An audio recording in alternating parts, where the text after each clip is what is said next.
Barbieri era il più giovane e fiero dei Vallonara. Sognava l'amore.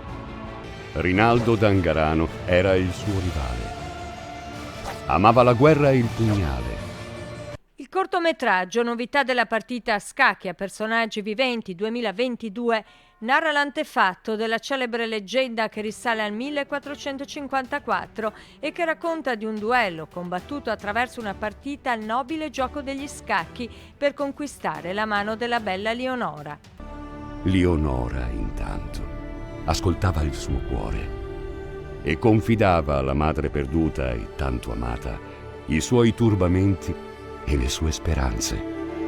Un'epopea d'amore senza tempo che dopo 4 anni di stop con l'annullamento dell'edizione 2020 a causa del Covid torna ora ad incantare il pubblico in una delle piazze più belle d'Italia. A Marostica fervono i preparativi per l'evento che andrà in scena il 9, 10 e 11 settembre. Siamo pronti, carichi come non mai, 4 anni dove abbiamo continuato a lavorare incessantemente per migliorare e internazionalizzare lo spettacolo.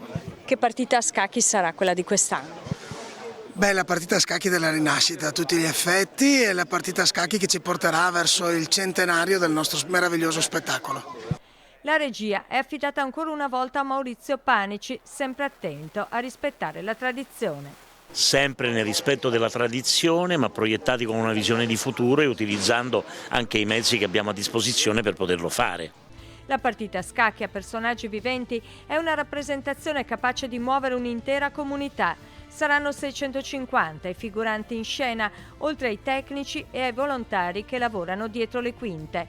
Il sindaco di Marostica, Matteo Mozzo, abituato a vivere la partita sul campo tra gli armati, sarà costretto dagli impegni istituzionali a fermarsi in tribuna.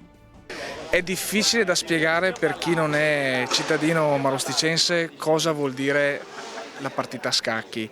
Non è un evento, è una cosa quasi di proprietà di ogni marostegan, diciamolo. E l'emozione è tanta e crea veramente un movimento di popoli in cui tutta la città collabora. Sono sicuro che sarà una edizione da record e ne gioverà tutto il territorio, non soltanto la nostra città.